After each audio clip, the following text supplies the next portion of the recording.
मैंने बम्बई आज़ाद करवाना है। मैंने सिंध के वो इलाके जो इंडिया के कब्जे में हैं, ये आज़ाद करवाने हैं। 26 नवंबर 2008 एक ऐसा दिन जो मुंबई के लोगों के लिए बेहद दर्दनाक था। उस दिन पाकिस्तान से 10 आतंकी अपने मिशन को पूरा करने के लिए कई हजारों मीलों दूर से बोट से मुंबई आ रहे थे। ये 10 आतंकवादी AK-47 राइफल्स, ग्रेनेड्स और बहुत खतरनाक हथियारों के साथ अपने मिशन को अंजाम देने आ रहे थे। इन्होंने Taj Mahal palace hotel, Oberoi trident hotel, Chhatrapati Shivaji Maharaj terminals railway station और नरीमन हाउस पर अंधाधुंध फायरिंग करके हर जगह लाशें ही लाशें बिछा दी और ऐसा 3 दिनों तक कंटिन्यू चलता रहा। इन अटैक्स में 164 लोगों की मौत हुई और 600 से भी ज़्यादा लोग जख्मी हुए थे।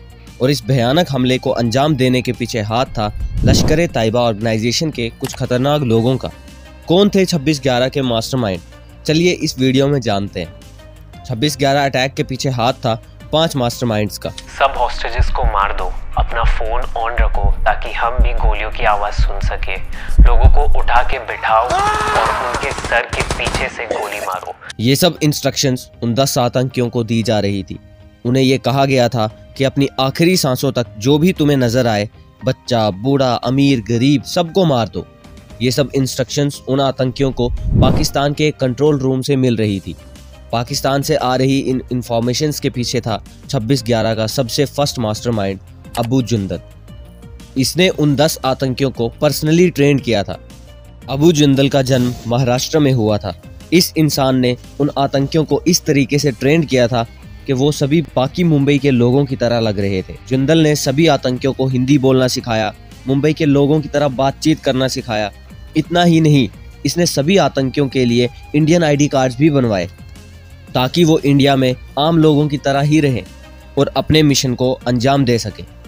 अबू जुंदल ने इन आतंकियों को इंस्ट्रक्शन दी थी कि मीडिया के सामने ये लश्कर-ए-तैयबा के बजाय किसी रैंडम डेक्कन मुजाहिदीन ग्रुप का नाम ले। हर तरीके से जो गिरफ्तारी का जो चांस है ना, इसको नहीं मतलब सामने आने देना, ये अवॉइड कर। जुंदल ने जैसी इंस्ट्रक्शंस दी थी, इन आतंकियों ने सेम वैसा ही किया और लश्कर-ए-तैयबा के नाम को छिपाने के लिए पूरी कोशिश की। जुंदल ने सिर्फ 26/11 अटैक में ही नहीं बल्कि 2002 में गुजरात राइट्स में भी बहुत आतंक फैलाया था। बात करते हैं मुंबई टेरर अटैक के second mastermind colonel Sadat Ullah की, जो पाकिस्तानी आर्मी के स्पेशल कम्युनिकेशन ऑर्गेनाइजेशन का मेंबर था। ये यूनिट पाकिस्तान आर्मी का ऐसा यूनिट है जो कि टेलीफोन नेटवर्क्स की निगरानी रखता है। सादात उल्लाह ने इस ऑर्गेनाइजेशन का बहुत फ़ायदा उठाया। उसने आतंकियों को फ़ोन नंबर्स, ईमेल्स प्रोवाइड करवाए थे। ये फ़ोन नंबर्स और ईमेल्स कोई नॉर्मल फ़ोन नंबर या ईमेल नहीं थे, बल्कि इन नंबर्स को किसी भी तरीके से ना तो हैक किया जा सकता था और ना तो एक्सेस। लेकिन सिर्फ सिक्योर्ड कम्युनिकेशन के साथ और हथियारों के साथ 26/11 के हमले को अंजाम देना पॉसिबल नहीं था। इसके साथ साथ टारगेट एरियाज की जानकारी भी इन आतंकियों के पास होना बहुत इंपॉर्टेंट था और मुंबई के चप्पे चप्पे की ये जानकारी प्रोवाइड करवाई 26/11 के तीसरे मास्टरमाइंड डेविड हेडली ने। हेडली एक अमेरिकन टेररिस्ट है। हेडली का जन्म वाशिंगटन DC में एक पाकिस्तानी डिप्लोमेट के घर में हुआ था।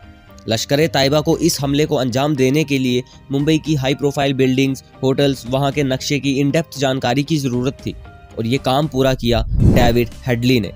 अटैक से पहले हेडली काफ़ी बार मुंबई आया था। वो यहाँ के लोगों के साथ मिलजुल कर रहने लगा और हाई प्रोफाइल्स की सारी इन्फॉर्मेशन कलेक्ट करता रहा। उसने ये सारी जानकारी दी लश्कर-ए-तैयबा को। हेडली की सारी इन्फॉर्मेशन से ही उन 10 आतंकियों को मुंबई के कोने कोने के बारे में पता चला। 26/11 का चौथा मास्टरमाइंड था लश्कर-ए-तैयबा का फाउंडर हाफिज सईद। हाफिज सईद सिर्फ 26/11 ही नहीं बल्कि और भी बहुत से आतंकी हमलों के साथ जुड़ा हुआ है। 2001 में लश्कर-ए-तैयबा के कुछ मिलिटेंट्स ने पार्लियामेंट हाउस के अंदर ब्लास्ट किए थे। उन ब्लास्ट में पुलिसकर्मी, सिक्योरिटी गार्ड्स और एक गार्डनर की भी मौत हो गई और इस सब के पीछे हाथ था हाफिज सईद का। इतना ही नहीं, 2006 में जो ट्रेन्स में ब्लास्ट हुए उसमें भी हाफिज सईद का नाम सामने आया था। हाफिज सईद के खिलाफ इतने सबूत होते हुए भी वो कई सालों तक पाकिस्तान में खुलेआम घूमता रहा और मुंबई 26/11 के हमले की प्लानिंग करता रहा। खैर, बात जब आती है 26/11 के हमले की, तो उन धमाकों में पकड़ा हुआ वो इकलौता आतंकवादी, उसे कौन भूल सकता है? मोहम्मद अजमल आमिर कसाब।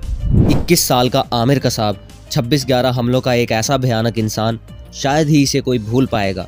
CSMT स्टेशन में AK-47 लेकर घूमते हुए कसाब की तस्वीरें आज भी हम सबको वो दिन याद दिला देती हैं। कसाब पाकिस्तान के पंजाब के फरीदाकोट गांव से था। कसाब बचपन से ही हथियारों की चोरी करता था। एक दिन वो हथियारों को खरीदने के लिए रावलपिंडी गया, जहां उसकी मुलाकात लश्कर-ए-तैयबा के मेंबर्स के साथ हुई, जो ट्रेनिंग्स के लिए पैम्पलेट्स बांट रहे थे। उन्हीं पैम्पलेट से कसाब लश्कर-ए-तैयबा के साथ जुड़ गया और फिर उसे ट्रेन किया गया 26/11 के हमले के लिए। 26/11 हमले वाले दिन कसाब एक और टेररिस्ट इस्माइल खान के साथ CSM टर्मिनल्स रेलवे स्टेशन पे आ पहुंचा और वहां इन दोनों ने हर तरफ फायरिंग करना चालू कर दिया और हर तरफ लाशें ही लाशें बिछा दी। इसके बाद पुलिस ने इस्माइल को मार दिया और कसाब जख्मी हालत में पकड़ा गया। इसके बाद कसाब ने सांस रोककर मरने का नाटक भी किया और उस जगह से भागने की कोशिश की, लेकिन वो भाग नहीं पाया। इसके बाद कसाब ने कई कन्फेशंस भी किए और इन मास्टरमाइंड्स की पहचान भी करवाई। आज जो काम किया, आज का काम करके बाद में क्या किधर जाने वाले थे तुम लोग?